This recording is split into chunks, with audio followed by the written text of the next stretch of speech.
My name is Donna James. I'm the Associate Director of Alumni Affairs for Berklee. I'm based here in LA, actually.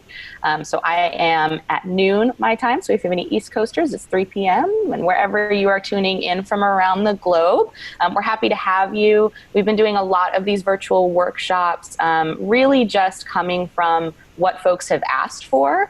If you have any other requests or anything that seems like it could be helpful for us to offer in this time, you know, our inbox and our messages is always open. So please feel free to just share your feedback with us. We will be sending an email out afterwards so you can connect with me directly.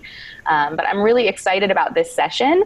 This is something that a lot of us do on a regular basis or engage other folks to do. So it's kind of cool that we're being able to home grow this. We have an alum with us who graduated in 2009, Hannah Ferber. Hi, Hannah. Hi. And I'm super excited to be able to offer this for us. I love this sort of editing space and content. It's a big passion of mine. I don't know if y'all feel the same way. So I'm really looking forward to learning this and thinking about how I can incorporate some of these tools into my own creative projects. Without further ado, I will turn over the session to Hannah Ferber. Hi. Thank you so much for having me, and thank you, Dana, for putting this all together and coming up with the idea. I'm super excited. This is going to be really fun. So let's see. Should I just get started? Yeah, you got it. All right, cool. So creating a lyric video. First thing I do when creating a lyric video is organize everything so I have a clear layout of all my assets. So you can see, here's my folder. I've got the song title, and then I always have assets, which would be maybe album art, lyrics, etc. Folder for exports, fonts. You may not need this folder, but I keep it since I have my folder or my project on an external hard drive. So if I need to open this elsewhere, I have everything I need. Footage and library, and this is essentially where you keep your project, your edit. So okay, I'm going to go ahead and create a session. So I'm going to start a new one so you can see how this goes. So let's see. I have here a project folder template, and some of these are things I sometimes use and sometimes don't. They have little dashes by them. So all I do is Option and drag, and now I have all the folders I need. I don't have to create them. I just have to rename this folder. So we're going to just call this example setup. Cool. So I've got all my folders here. That's all we need.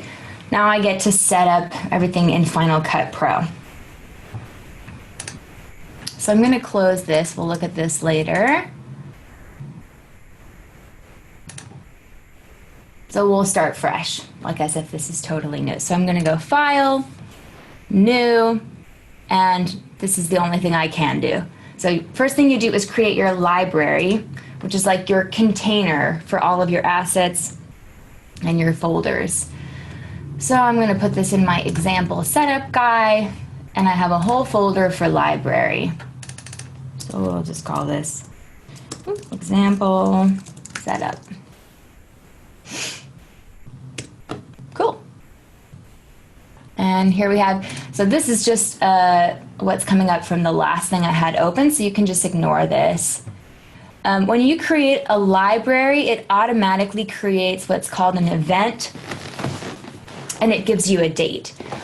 I'm going to go ahead and rename this. So events are essentially like your folders. So I like to create several events to start, and I create them similar to the folders that I have in the folder that I created with all the assets before. So we're going to go footage, and we'll do assets, new event. I'm just right clicking and event shows up. Assets. And then I'm going to do one more, and I'm going to call this timelines. So right click, new event, or you can do Option N, timelines. Cool. So I'm getting set up here. Assets, footage, timelines. You can add as many of these as you like. This is just how I like to organize things.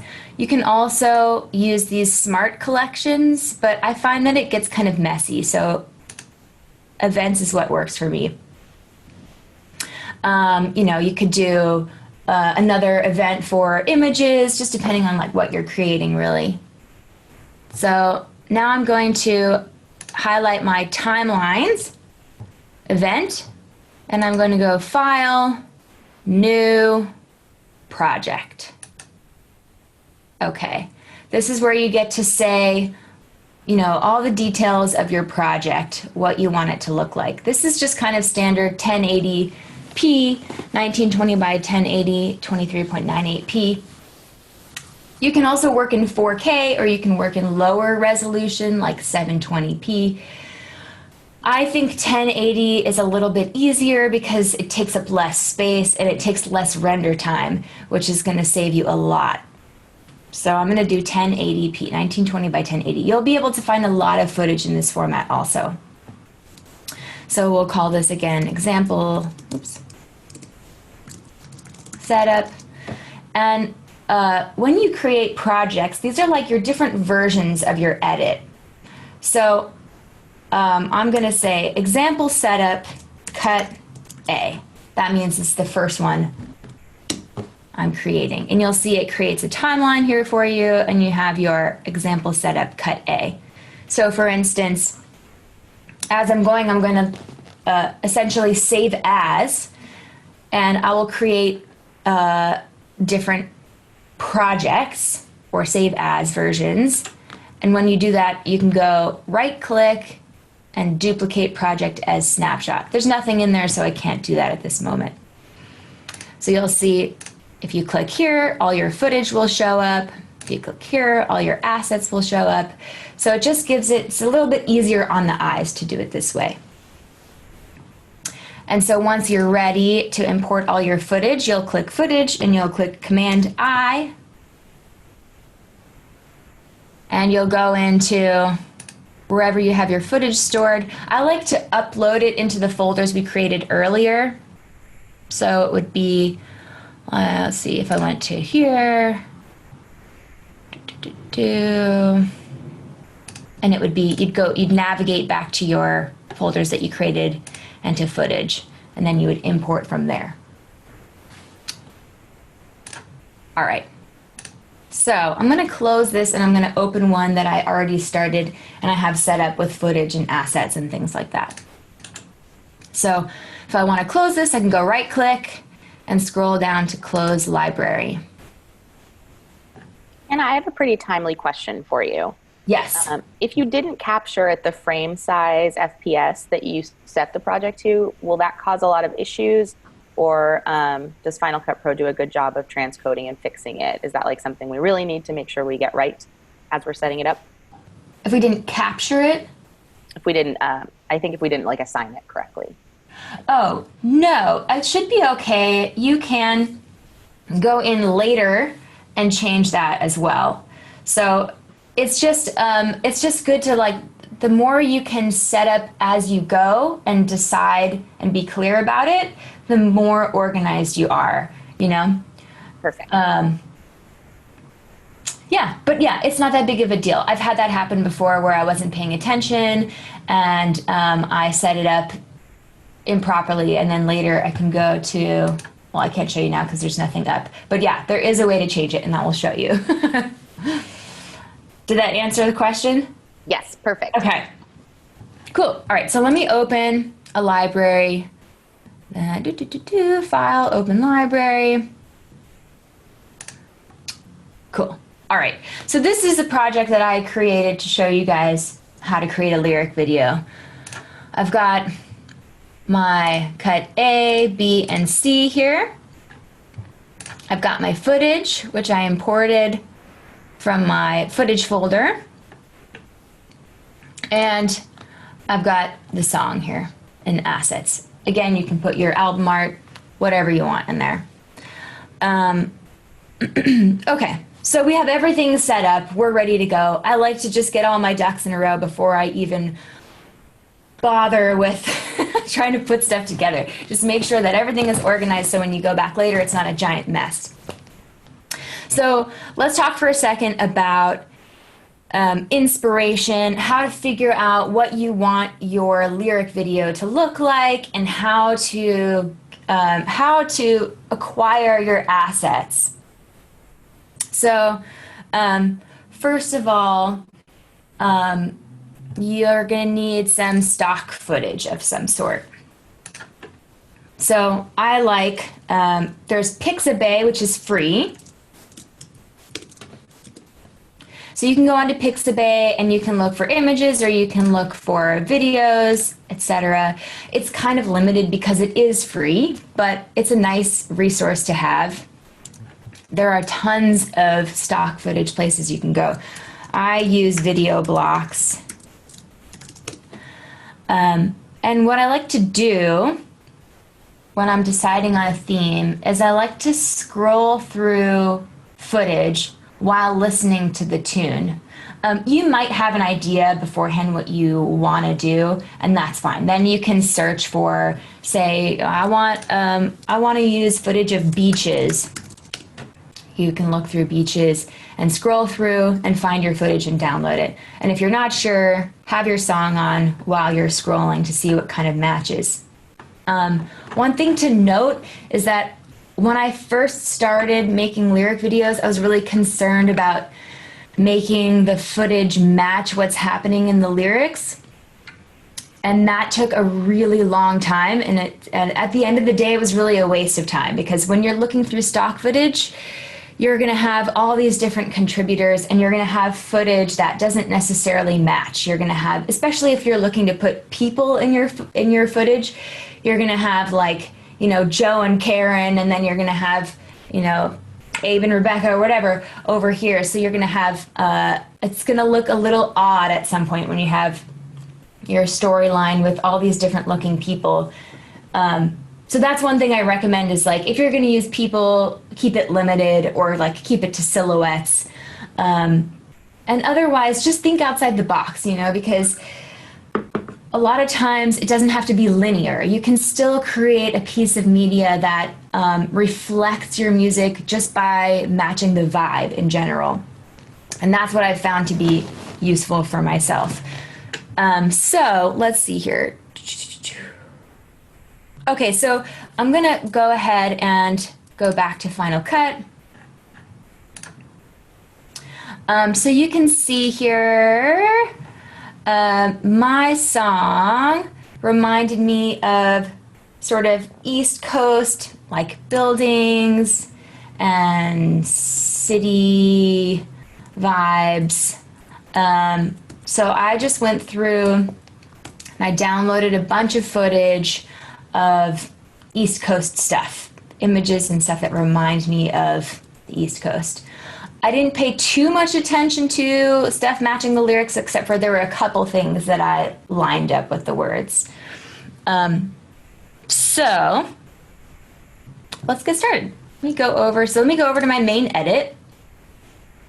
I'm going to go to cut A because there's nothing there. So first thing I'm going to do is I'm going to put my song in. So I'll go back to Assets where I had my song. I'll select it, and I just press Q. Oops.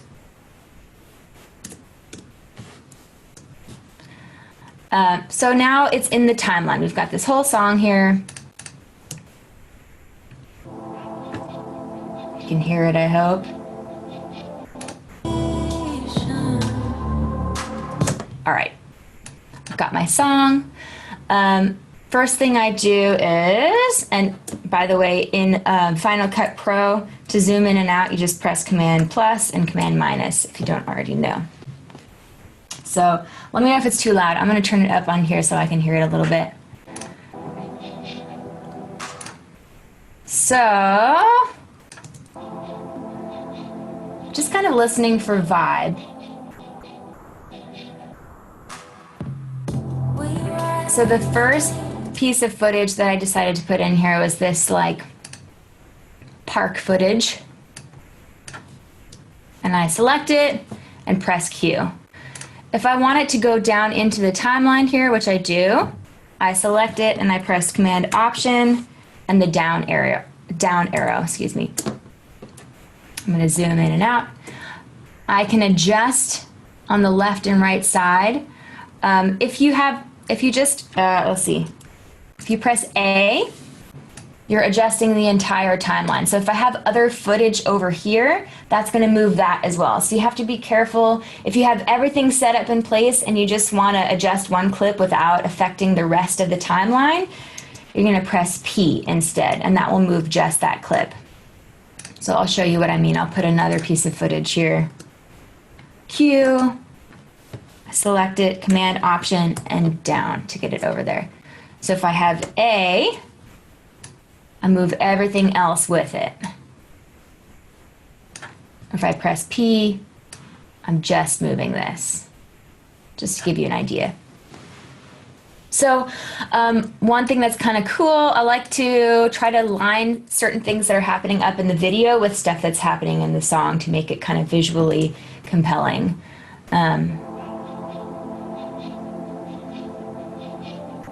So I got these two little lights going on, and I'm going to get rid of this first. So I'm going to press Shift Delete. So it just deletes that clip. It doesn't delete any of the timeline. And let's see, I'm going to remove it from the timeline and shift it over to the right, since my song doesn't even really start until here. I'm going to move this guy over, see if I can get the lights to line up. Boom! I just got kind of lucky with this clip, to be honest, but there's tons of ways that you can line stuff up with what's happening in the footage and what's happening in your music, and just makes it like a little bit more satisfying. Another note is you can also click on your song here, and let me move this guy over. And if you go over to this little film strip guy here, you can adjust how you're seeing this. So I can make it taller or not, and you can make it longer. So this helps in being able to see where the sound waves are, like where the peaks are. And so you can see, for instance, if I wanted to line something up with like a little clap here, this little peak, I know something's happening there. So it's helpful to be able to see that in order to line things up. All right, so I'm just going to put a few things in, and then I'll talk about how to get creative with your backgrounds. I'm going to take a few minutes before I get into text, and this is totally up to you, but I like to start with backgrounds.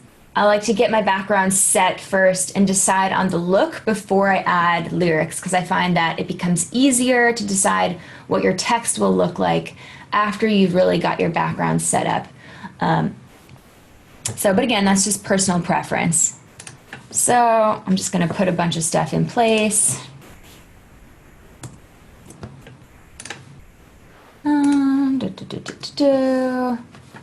Again, I select, Command Option, down. Let's do a few of these. Q, and then Command Option, down. And let's do one more.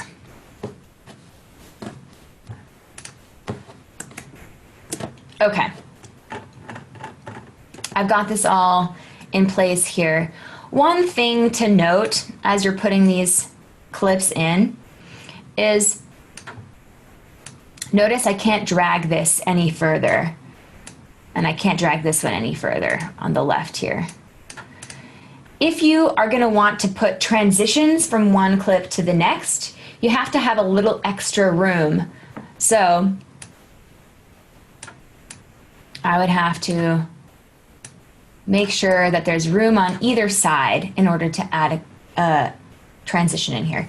That's just something to be aware of. Maybe you don't want transitions, But if you think you might, it's good to take note of that as you're putting your footage in, so you don't have to have a headache later dealing with it. Okay. Are we good? Do we have any questions so far that I need to answer, or should I just keep plowing forward?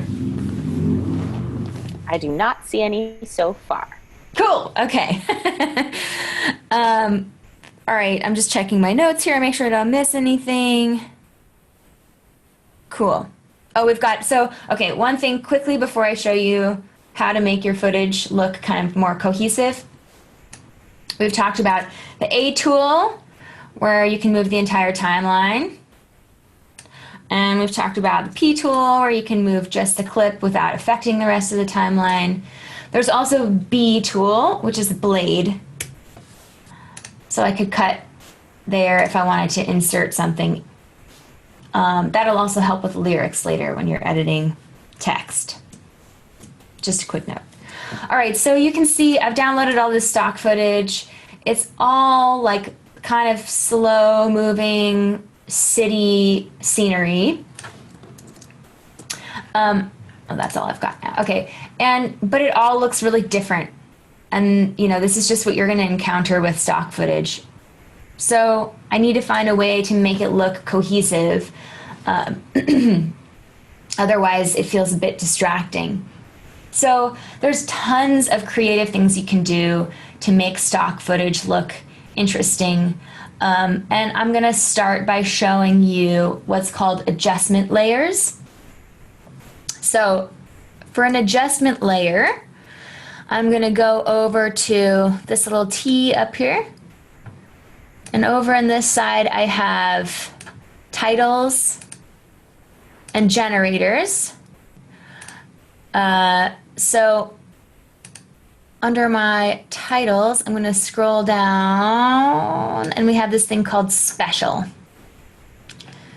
And here you've got your adjustment layer. So all I do is I'm going to drag this to the timeline, and I'm going to stretch it over everything.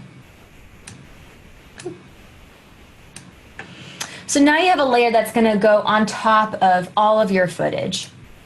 You can apply effects to different pieces of footage individually by just dragging it on to your footage, like I'll show you right now.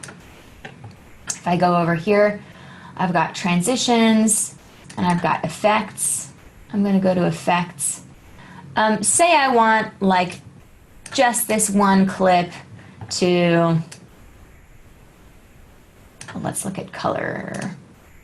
Say I want this to look like it's nighttime. I can drag it on there, and if I click there, I see over here I've got a color board, which I can check and uncheck. So you can do that individually if you want.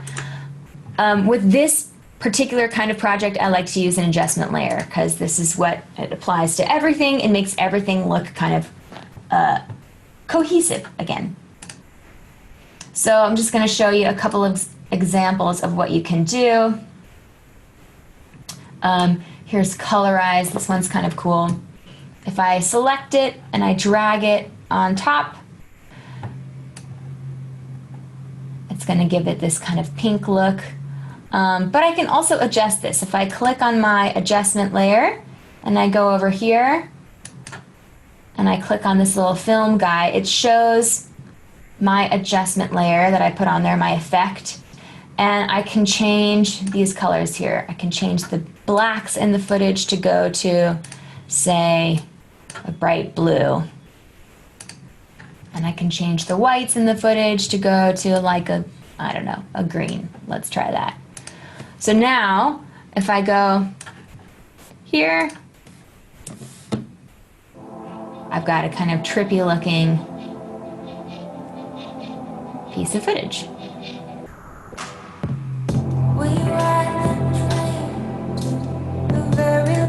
And it's all kind of similar looking. There we go. So that's one thing you can do. There are tons of things, but the basic idea is to get creative and make things look like they're all a part of the same story, essentially, even though you've got footage coming from all kinds of different contributors. I can add multiple effects. Like say I want a film grain.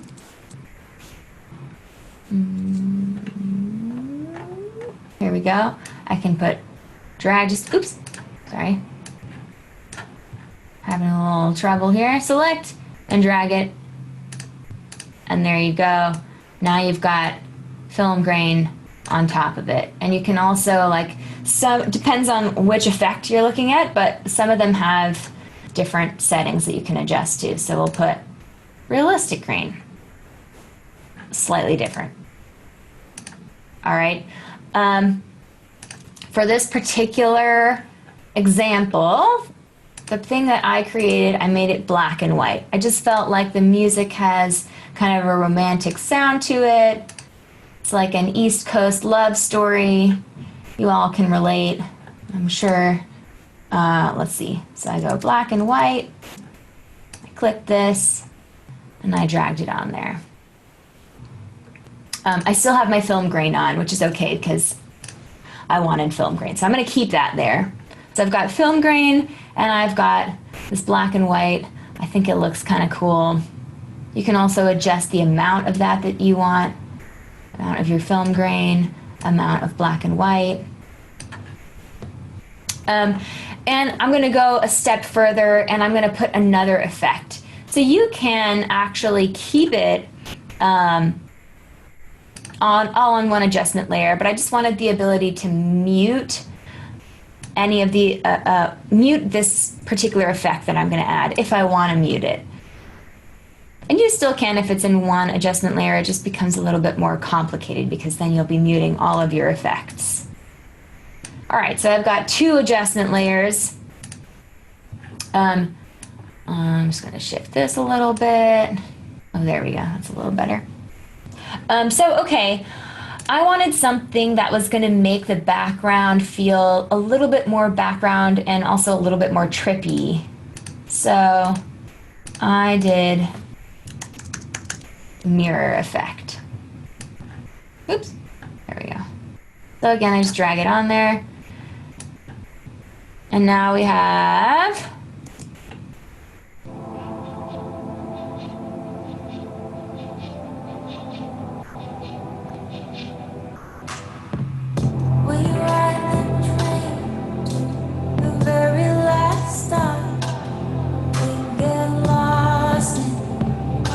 So I like this because it's just a little bit more interesting. There's tons of options like this. You can also do like Kaleidoscope. Let me remove the mirror first so it doesn't get too nuts. Let's see. What's happening here? Oh, I drag. Did I drag it onto the wrong one? Let's see here. What's happening? Woo! Okay. So, oh, I dragged it twice. That's why it's still showing up. Hello. Here we go. Cool. So Kaleidoscope. I'm sorry, I'm gonna minimize this sucker. There we go. Okay, so I'm gonna drag Kaleidoscope on there, and now you have something that is less scenery and more background, but it's still pretty cool, and it still kind of reminds me of like buildings and stuff. So if you do something like this, then you can have more focus on your text, whereas if you are putting more like scenery and things going on in the background, I tend to do less with the text so that it's not like so much to digest all at once. But it's pretty cool, and you can change your kaleidoscope however you want. That's kind of neat. Anyway, you get the idea. Cool. So let me see where I'm at in my little presentation here. Oh, okay. Couple more things, and then I promise we're going to get on to the text portion of the lyric video making. Cool. So I'm just going to get rid of my kaleidoscope, and let's see. I'm also going to get rid of black and white for a moment. Can keep the film grain. Another way to layer is you can actually layer footage on top of each other, and you can adjust the blend, what's called the blend mode. So I'll show you by going back over to my footage. Let's see.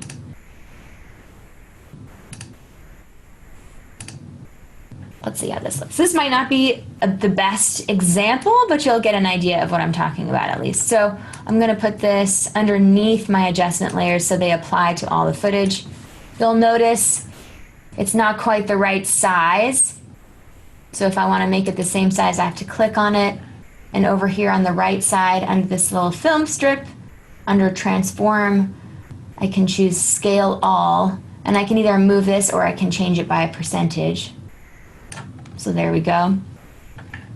All right, blend mode. If I click on this and I go over, it's under the film strip again, over to blend mode at the top, there's all these different options. So you can see it kind of blends the two pieces of footage together. You can adjust the opacity.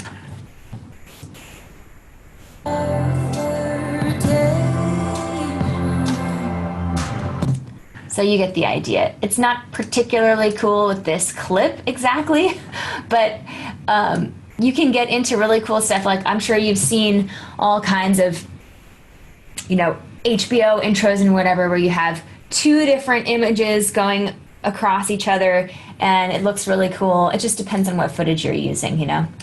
But anyway, you get the idea. There's all these different things. And you can also do this with stuff like, for instance, over under the T on the left side here, if you go to generators and you go to the bottom here, you've got solids and textures. So if I want like a paper texture over the top of something, I don't know why it did that. That's annoying. I can click on my paper here. And if I go in this little guy, there's different kinds of paper. So I'm going to choose this watercolor. And then I'll change the blend mode on it.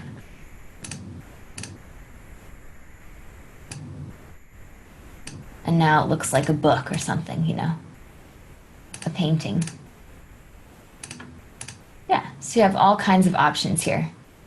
And especially if like you've got something textured on top and you adjust the blend modes, it can look really cool. So, okay, let's see. I think on to talking about adding text. Hannah, before we move to the text portion, can I ask you a couple of questions? Yes, please. We had somebody who asked, how do you make transitions if you did want them? Great question. So let's make sure that, oops. So I'm just going to move this over. I'm going to delete these just for now since it's a little distracting. So all I have to do is drag a transition in between the two clips. The main thing you have to know is, again, just like I said earlier, you have to have a little extra room on either side in order to create that transition.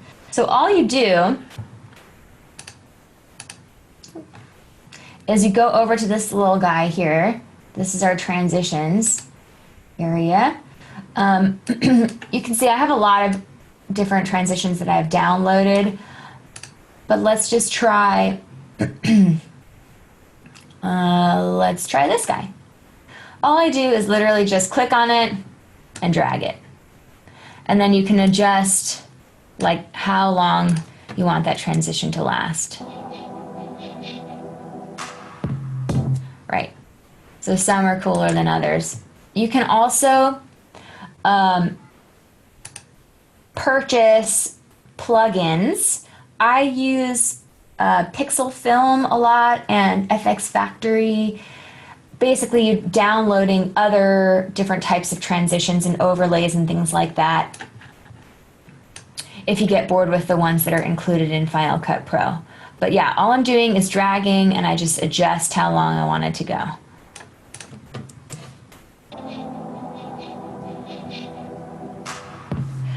You'll notice it's like it looks a little glitchy at the moment, and these little dots here, it means it's still rendering, it's still processing all the stuff I've done. So sometimes if it gets a little laggy like this, you want to render before you continue on doing anything else, so you can make sure that you're watching your video as it's going to be. So I press, oops, sorry.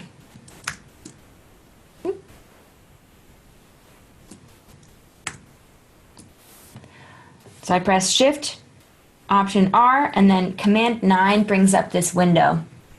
And you can see it's taking a second to render.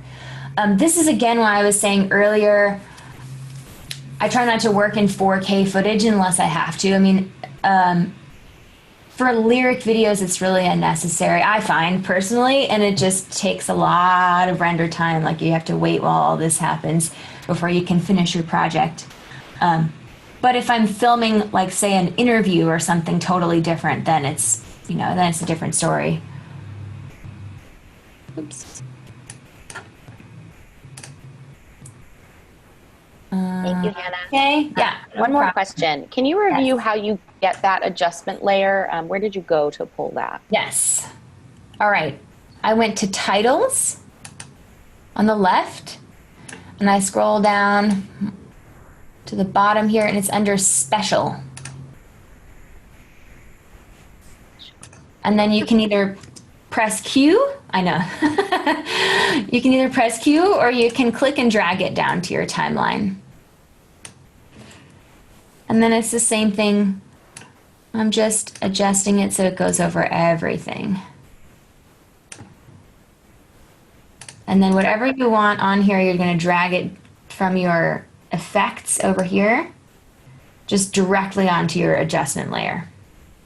And that's not something that is like an additional item that should be in every Final Cut Pro version, It should be, yeah, okay. Exactly. All of these. No, I hope that helped. Yeah. Yeah. Any other questions? It looks like a couple of our people just don't have Special in their Final Cut Pro version, so maybe there's some kind of research we can do after the fact. Okay. We had, just to review a couple of things you said, the name of the website for free stock footage again. You said Pixabay? Pixabay, yes. There's also one called Pexels, which I haven't used, but I noticed that it's free. It's like Pexels. And then when we switch over to talking about adding text, I'll give you some assets for finding free fonts. You just want to make sure, like, whatever footage, whatever fonts you're using, if you plan to monetize your video, you want to make sure that you have the right to do that with whatever footage it is. So, like, for instance, Pixabay is free for personal or commercial use, so that's important to make note of that before you download a bunch of footage and then, you know, get in trouble for using it. Okay.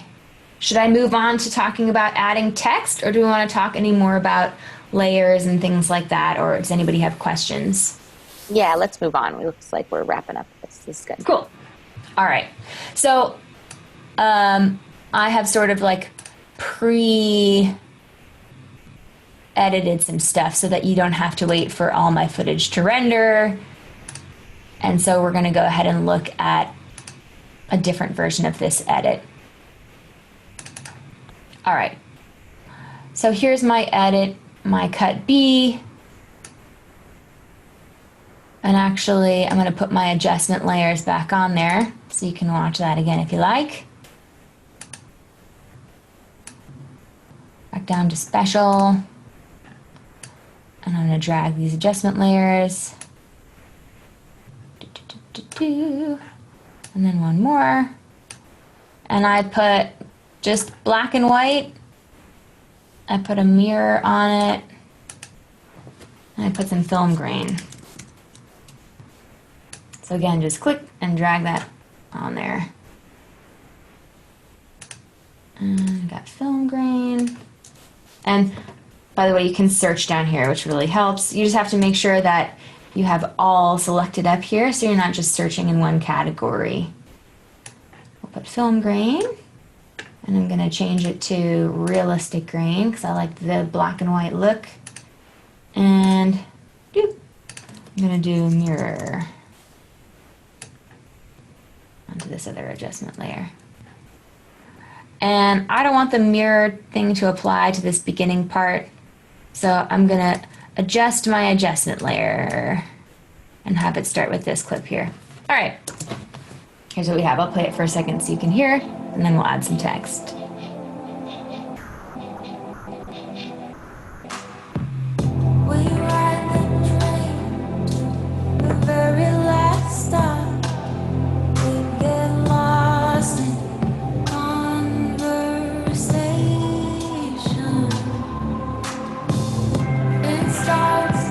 Get the idea. All right, so adding text, cool. So basically, I'm gonna go over here to my titles. I have a bunch of stuff that I've downloaded, and again, you can see I like Pixel Film. They have tons of different presets for text that you can use. And also they have lots of stuff for cheap as well. You know, 20 bucks isn't much to spend for a preset if you're going to use it a couple times. But I'm going to go up to 3D. I believe most everybody has this. And you should definitely have these like build-in, build-out titles. There's tons of stuff you can do. In general, in terms of taking up less time, I try to choose one that I can apply to a lot of stuff. So I like to take this custom one. It doesn't look that exciting when you scroll over it, but you have multiple ways that you can adjust this. So that just gives me a lot of freedom to like copy paste, and then adjust later without having to like take a million years to look through for each title a different way for it to animate. So I'm going to go over where my lyrics start, and I'm just going to start by putting 1 in there. So I've got this custom 3D guy.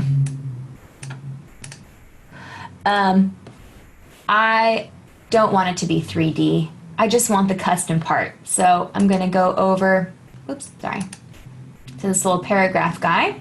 This is where you type in your text and you adjust your font and size, etc. I'm going to scroll down to the bottom here and uncheck 3D. I don't want 3D. But if you wanted 3D, for instance, you can adjust the depth of it here, the weight, the edge size, all that. And you can even change different materials if you want. But for today's purposes, we're just going to work with regular old text. Right below this, where it says face, that's where I'm choosing the color of my text. So I'm going to press show so I can see the details. And I'm going to click on this little color here, and I just want it to be white. So there we go. And you can change here, and you can also, like, if you have, you know, branding, if you have like an album art or something, you can do this and select a color so that you're like really matching your branding. You can also adjust the opacity, blur, etc. All right, so I've got my color that I want. I'm going to choose the font that I want. So select the font at the top here. I decided beforehand that I wanted a font called Couture. So I'm just going to scroll down to that. See if I can find it here. There we go. Cool. As I mentioned earlier, if you're going to download fonts, I recommend making sure that they are usable for commercial and personal, so you don't infringe upon anybody's rights. But if you go to dafont.com, D-A-F-O-N-T, actually, let me just show you really quick so you can see. You can adjust your search so that, let's see if I want, say if I want sans serif, and I can go over here to more options, and then I click public domain, 100% free. And this way I can make sure like any of the fonts that I download are usable, and I'm not going to make anybody mad. So all right, I've got my font here. It's not doing anything. It's just comes right on, stays put. So if I go over here to this T, I've got all these different options as to how this text can animate. So I can say I want it to come in backwards, or let's see.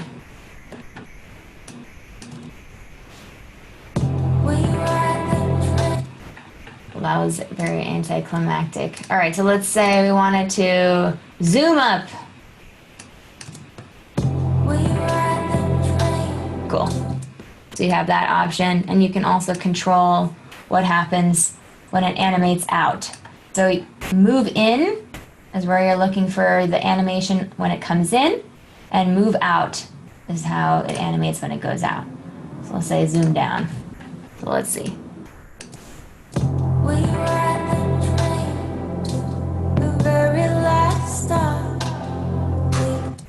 So, and if the longer this text window, the longer it stays on screen, the slower it takes.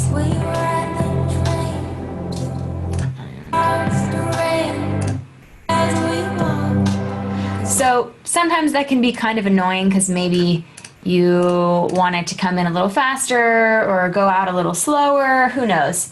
So I have the ability to adjust these things. If I want, tracking in is how it's animating in, how fast it's going in. Oh, excuse me, retime in. Disregard the last sentence. You want to retime in if you want it to come faster. So say, I'll put that all the way up as fast as it goes. And there you go. It's a little snappier.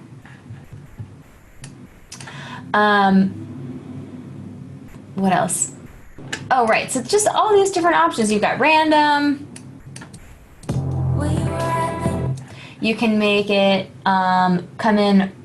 Let's see. Let's make it zoom up, and let's make it rotate too. So we'll say 180 spin. Let's see what that looks like. Yeah. So you've got tons of options, and that's why I like this custom one, because you know, you can put all your text in place, and then you can, you know, have some of the different text doing different things. It just makes it a little bit more interesting. So, all right, say this is how I want it to go. Again, like if I want it to be affected by the adjustment layers, I have to put it underneath them. So if I want, like, you know, then again, we pose this problem of like, well, now it's mirrored. So I could go like, I can adjust my adjustment layers so that, all right, only the black and white and the film grain is going on top of my text. Or maybe I don't want any of it to go on top of the text, and I just put text on top. Either way, you've got options. So, all right, so say this is how I want it, this is the size I want, and I like the animation. I'm just gonna Command C and copy a bunch over. You know, you can do the whole song if you want to like copy text to each section of the song. I like to do a section at once, so I just get a feel for like what the video is going to look like, and I go like a verse or a verse and a chorus at a time. So let's see, I put a bunch there. So I put like 10, right? And I'm just gonna select, and I'm gonna copy, and I'm gonna paste this to like the beginning of each verse or chorus.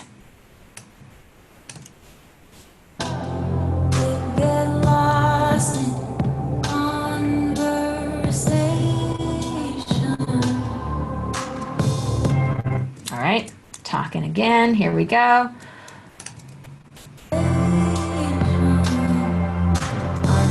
Cool. So I'm just going through, and I'm not being too careful. I'm just going to like the start of the section of the song. And I'm going to paste. All right. So we have enough for an example here. So then basically, you're just going to copy and paste or type in your lyrics. So you can go by line or by word. It's really up to you at this point. So say I'm going to go, oh, here's one thing to note. I don't know if you'll encounter this, but I had to go into my settings for the computer and turn off the auto cap at the beginning of sentence setting because it was driving me nuts. It was like each time I would put a word in there, it would be the first letter would be a capital, which was super annoying. So anyway, just something to note. Okay, I'm just going to go in and be kind of sloppy about it. And I'm going to make the first one a line, and the next ones, I'm going to make each word have its own spot. So I'm just doing this by memory since I wrote the song. It's all in my brain. So again, I'm selecting the text. I'm going over here into the text window. Over here we have this little paragraph guy. Selecting it.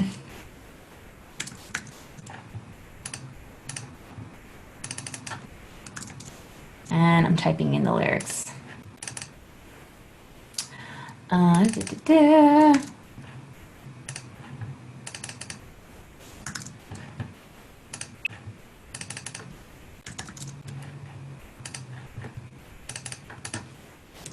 I need one more. So all I'm going to do is copy, paste.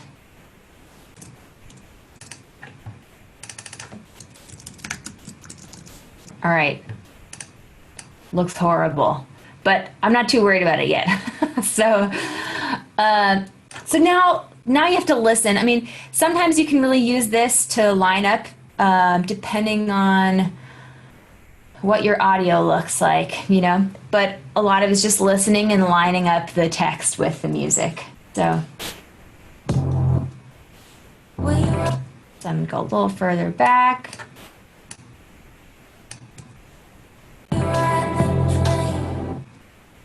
Then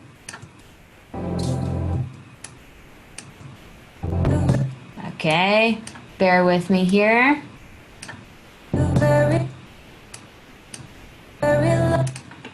Cool. So I'm just dragging these over, again with the A tool. And you'll notice when you hover your mouse over there, that's just what comes up.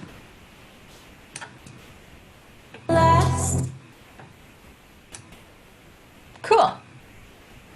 I'm going to move all this over because I don't need that on this particular frame. So I'm just going to select and drag this sucker over. Cool. So now we have this giant mess here.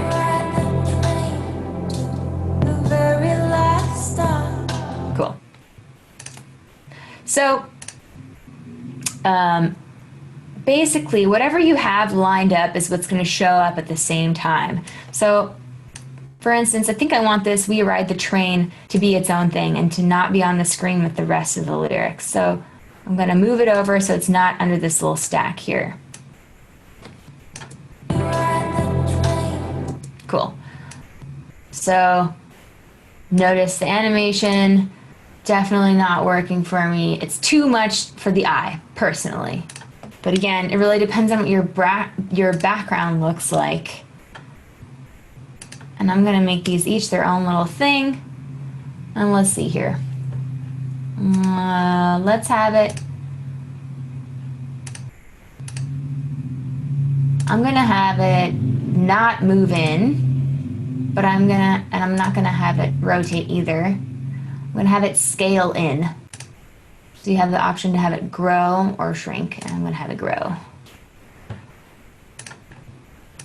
Cool. And then you should be able, usually if you select like this, you should be able to just move it, but sometimes it's a little finicky, at least on mine. If you double click it, this little guy shows up, and you can move it around the screen wherever you want. You can also adjust the line spacing and the tracking.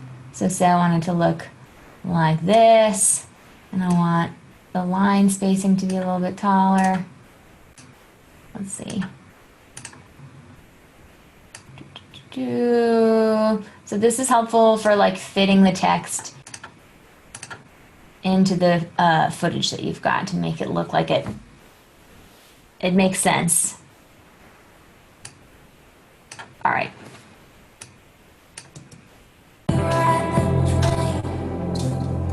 Oh, cool. And I don't want it to animate out because I feel like that's distracting. So I'm going to go again to, excuse me, over here to the T and zoom down. I don't want it to do any of that. Cool, that should do it.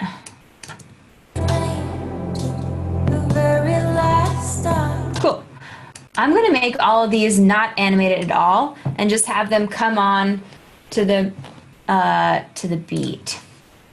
So, you know, obviously if you're thinking you want to do mostly that, when you copy and paste things, you want it to be the animation that you think you'll use most.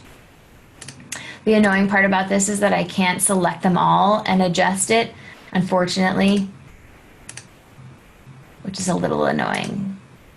But that's why thinking about how you want things to animate beforehand is helpful. Cool.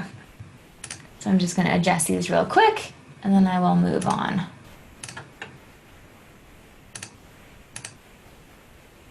Okay.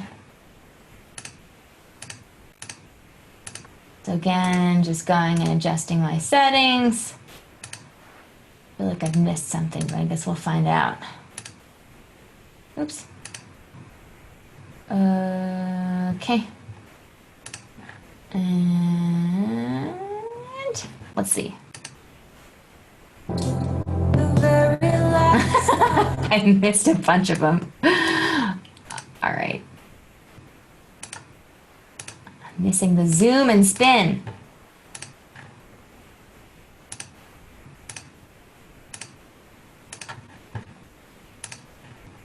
All right, bear with me. Cool.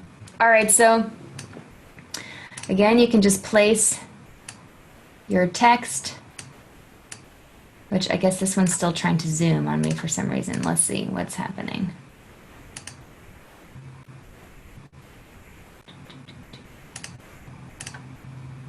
None. There we go. All right. So I can select it and move it wherever I want it to go in the frame. Select.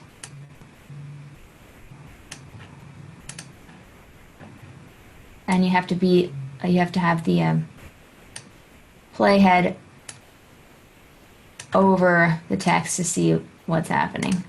Also, this one wants to zoom as well.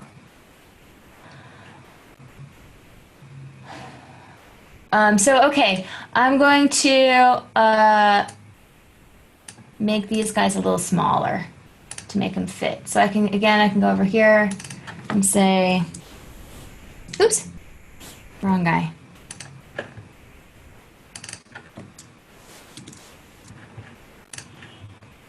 All right. Let me know if I'm going too fast if you have a question. So again, I'm under the I'm under the paragraph here, and I can double click and put whatever font size I want. Cool. All right. So this looks pretty junky, but you can see, when you're doing it yourself, you take however long you want to align it, and you see the little yellow line comes up when you're in the center. All right. So I'm going to place it like this.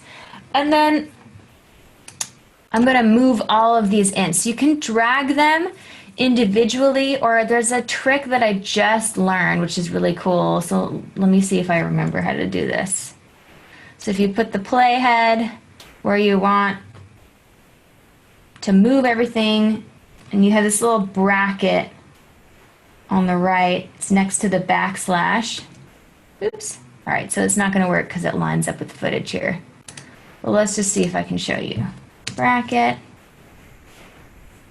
So if I put the little left facing bracket, and then I put the playhead to where I want to drag everything, and then I click Shift X. It moves everything all at once. This is something I learned recently after a lot of Googling, but it's saved me a lot of time because it's really annoying to have to do all these individually.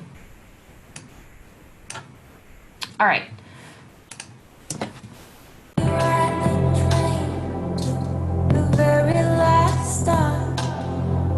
Cool. So you get the idea. You're just editing. I edit as I go here, and you can align it to the music, and you can decide how you want it to animate, what size, location. What have I missed?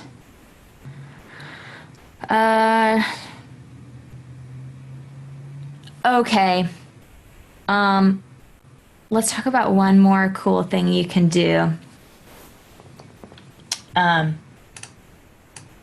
You can do what's called keyframing.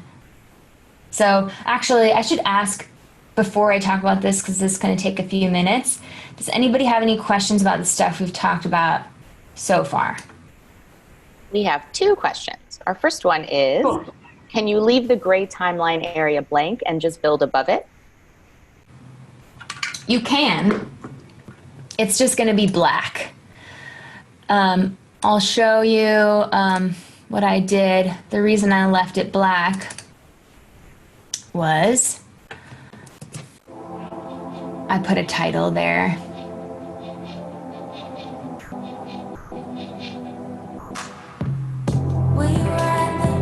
So you get the idea. Or if you want to, you can put like if you're concerned about it, you can put, where did we go? Under titles.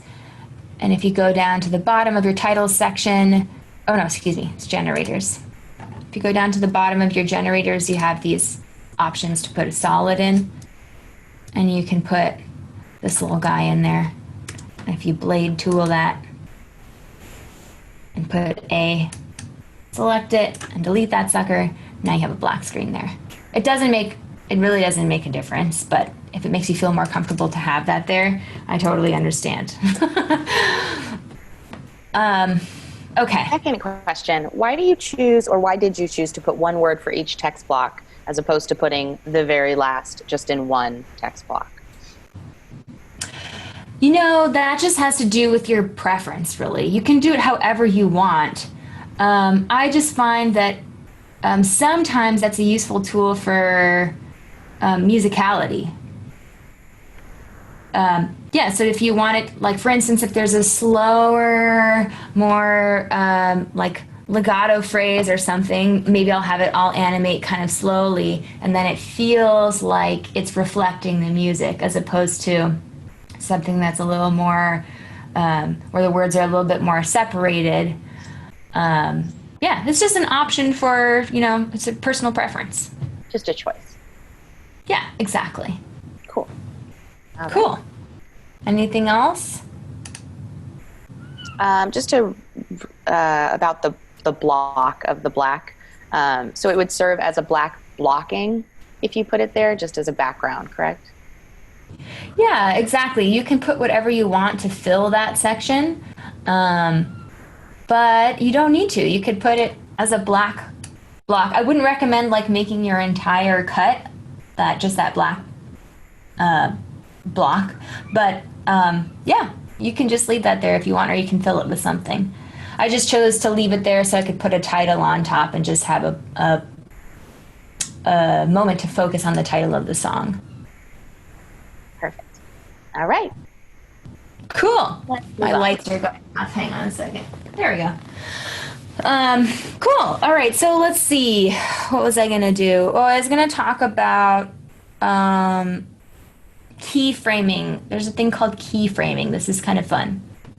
So keyframing is where you can adjust when a certain action is happening and how long it happens. And I'll explain that further right now. So, okay, say I want this title or this footage to start by looking really, oops, not that.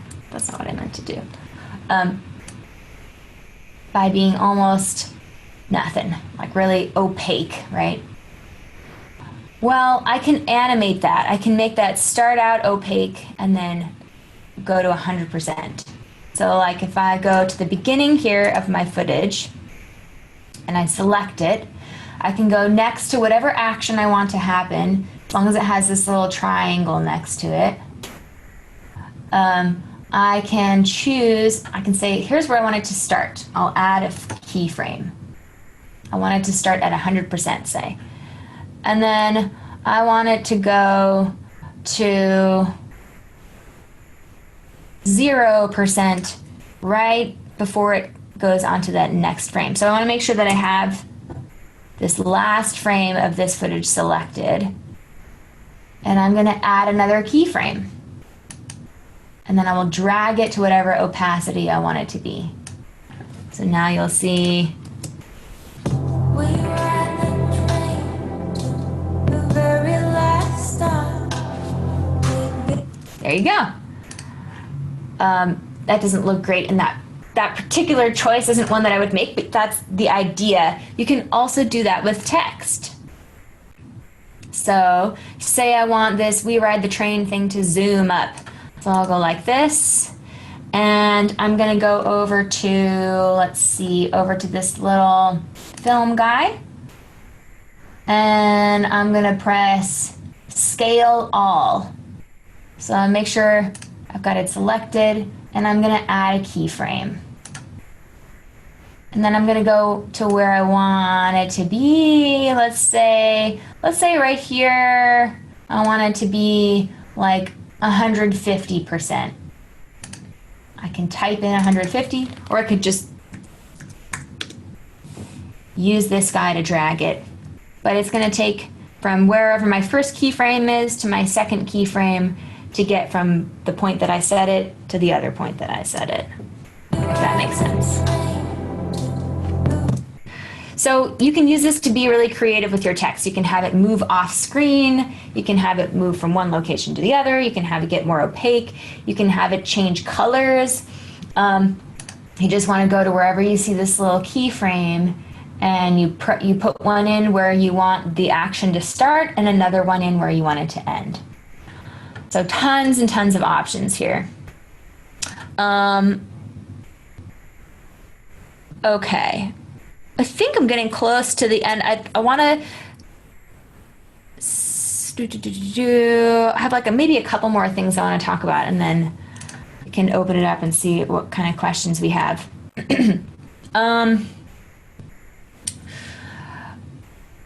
This is sort of like another background option thing you can do. And then I'll talk about, once you're done with your edit, how you can compress, export and compress it. So say you don't want to deal with stock footage. You just want to use colors. I could go down underneath my generators here, and I could go down to solids. And if I choose custom and drag that on, or you can press Q. Oops. I'm going to expand my timeline so we can do this in an area where it doesn't, where you can't see the other stuff so much. All right. So I've just got this custom color. I'm going to press Command Option down, and it goes into my timeline. Cool, just black, not too interesting yet. If I click on it and I go over to this little guy, we've got a color here, and I can choose what I want it to be. So I could go, oh, let's have it be that. And here's the fun thing about this, if you decide you want to go this route. You can just blade tool, and this makes it really easy. You don't have to drag and drop a bunch of footage. You can put your lyrics in and then go like, okay, I want this to be blue. And then I want this one to be yellow. And then, you know, you get the idea. So now you have changing color. Let's make them a lot shorter so you can see how that looks.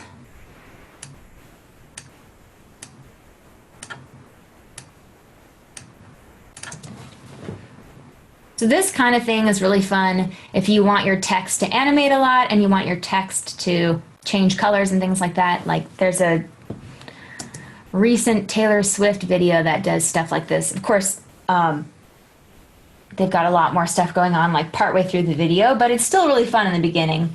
And I think this kind of thing like really reflects sort of more upbeat, bouncy song, but also because of the colors. But, you know, you can change it to different, you could have it going black and white on grayscale if you wanted, or you could choose darker colors if you wanted it to reflect a more like down-tempo song. But anyway, that's just another way to do it if you don't want to deal with all this stuff. And then, you know, oh, let me just get that back. And then you have the option to, you know, do this kind of text that I've put on there, or if you decide you want to invest a couple bucks, there's all kinds of text settings that you could do. Like for instance, let's see. What am I looking for here? All right, so here's a typography thing. Here's a text preset. You can, if you decide you want to pay for a preset, it's a small learning curve. You drag and drop just like you would any other text, and then you have your parameters here. You can change the color of the text, and of course you can change what it says. So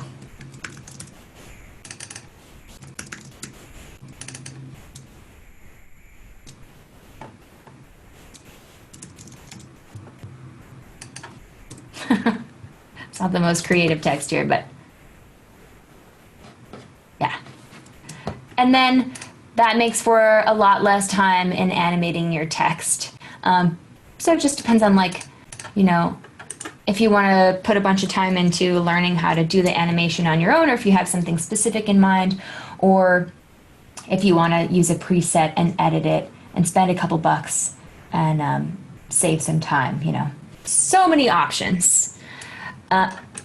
So I think that covers most of it. I mean, a lot of the work is really just in, you know, like putting the text in. That probably takes that, and like adjusting your edit once you're done with it to like have things work with the music and have it feel really like it reflects the music.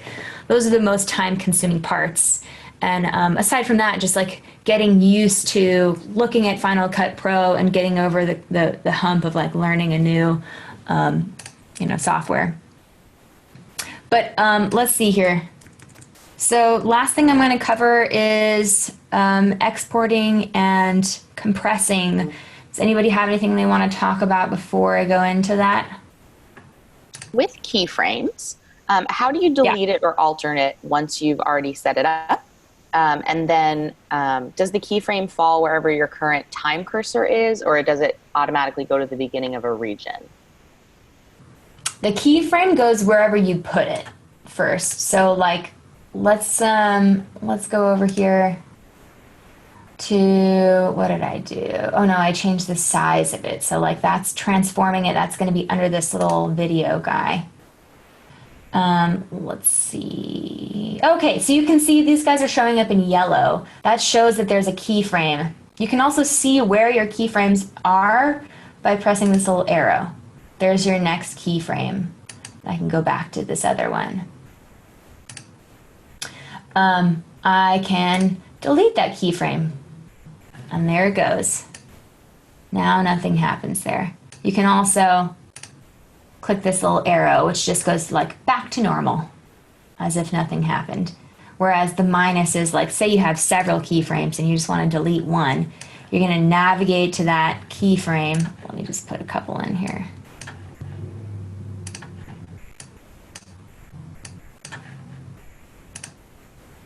By clicking the back or forward arrow, and I just want to get rid of that one. So now I have this one and this one there, and I just deleted that one. So If you put your mouse over the yellow diamond, you'll see a minus there, and also delete keyframe. That's really nice.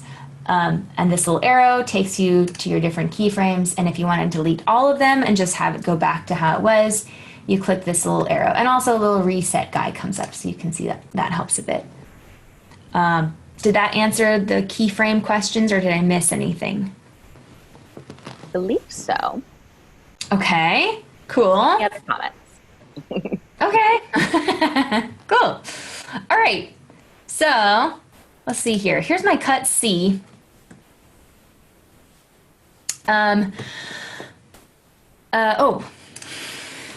You can see that I used blend modes with this footage here, and I put my text below it so that the text is what's being affected by this little blend mode here. You can't tell a whole lot, but it just looks like it's going behind the branches here. So that's kind of like going back to what we were talking about before, but basically play around with blend modes because those are really fun, and you can affect your text that way, you can affect the footage that way, you can use layering, and you can get really creative with it. So, okay, I want to export this. Let me just scroll to the end and see what this is. Oh, all right, so I've left a little space at the end here. That's fine. That's just going to show up as black like we talked about before. So, okay. I'm going to press Command E. You can check your settings if you want. I want video and audio, 1920 by 1080. And these are just pretty standard. I'm going to go to Next. And I'm just going to keep it, I don't want to say cut C. Oops. So let's see, I wanted to go into my lyric video presentation folder and into my exports. So you just want to make sure you select the proper location and you press save. And then if you want to see the progress, you can press Command 9.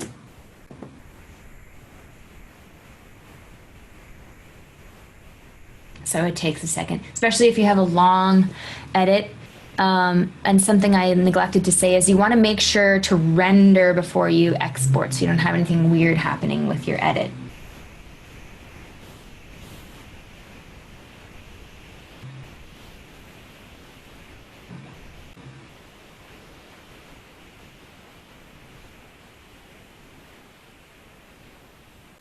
So it's going to show up in that folder. I have a setting going where it's going to open this compressor and it's going to load it into there.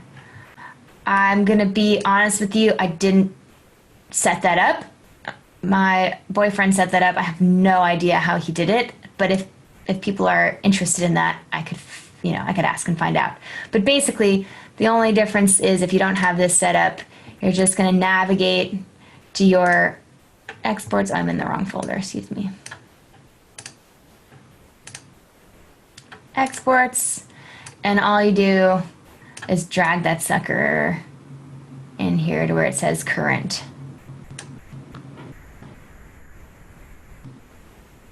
There we go. Now I have two, which I don't need. So I'm going to select this guy and delete it. I'm going to get rid of this. Okay. You don't necessarily have to compress your edit, but I find that it makes for better quality when you upload it. Because if you leave it, wherever you're uploading it, they might make their own decisions as to how to compress it. And so you want to have it compressed in a way that fits with whatever platform you're uploading it to. You want it to fit to their specifications. So I don't remember which ones of these are built in, but I think that there's, let's see. All right. These are custom ones that I've created.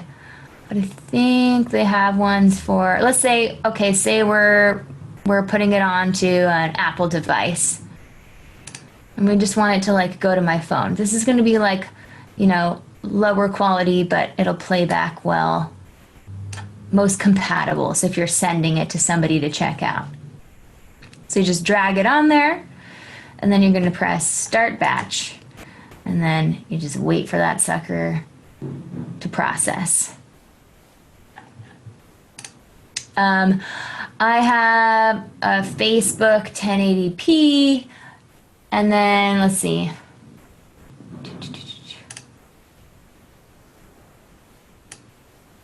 So basically just putting it at 1920 by 1080 and 29.97 frame rate. H264 is the code. So basically you want to check in with what platform you're putting it on and make sure that you're compressing it to fit the needs of that platform. And I feel like they have on here one that's for Facebook and one that's for YouTube. You can see there's published to Vimeo, published to YouTube, prepare for Facebook. So, you know, you just want to watch out for where you're putting it. This way you don't end up losing quality when you go from your project to publishing it. And let's see. What do we have here?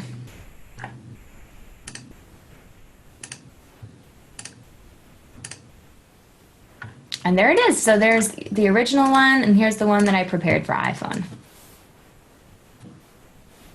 There you go. So let's see.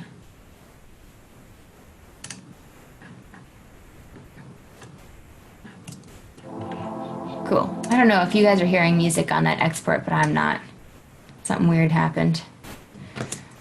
So another fail-safe, if you have something like a weird export, is you can set your in and out point. That also helps. That also helps if you have like other stuff on the other side of the edit and you only want to export part of it. You select where you want it to start, and then you navigate to where you want it to end, and you click O. So when you select your start point, you press I, and your out point, you press O. Command export, settings, video and audio, and then export.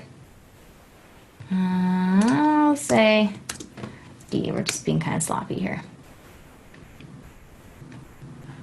So yeah, I think that about covers it. This is going to pop up in a second here, this compressor. So yeah, there's so many options for being creative and creating lyric videos, and you don't need to spend a lot of money to do it. You know, you can spend money on presets. There's all kinds of fun and exciting things you can do with presets, but you don't need to. You can, you can get free stuff from Pixel Film, or you can use plain colors and play around with having the animation be really interesting.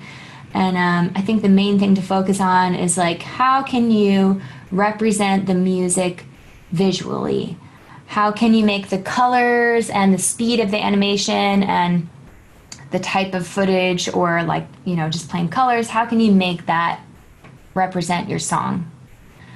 And I think that's about it.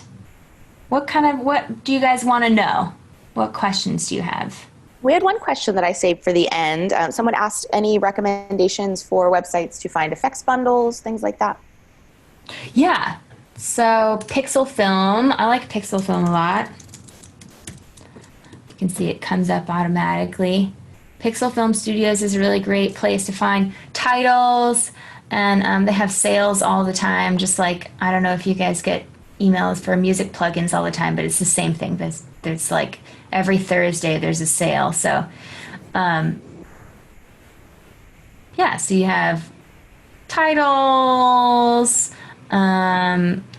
different layouts, all kinds of stuff. Like effects, you can make things look kind of glitchy. There's all kinds of cool stuff.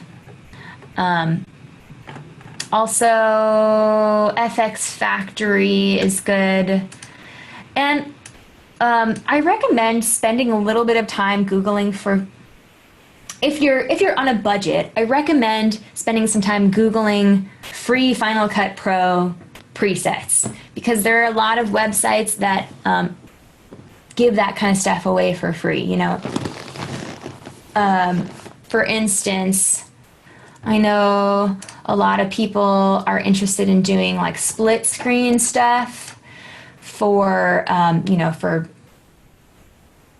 a cappella or just like any kind of concert, since obviously we can't be in person. And where did I get this? There's,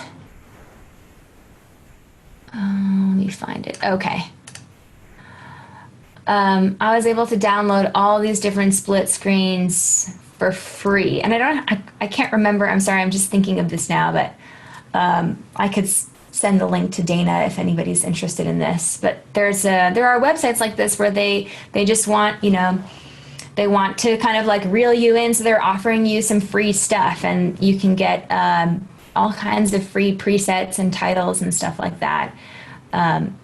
And even backgrounds sometimes. It just takes a little bit of extra time in Googling, and figuring out like how to, download it and make sure that you put it in your Final Cut Pro folders properly.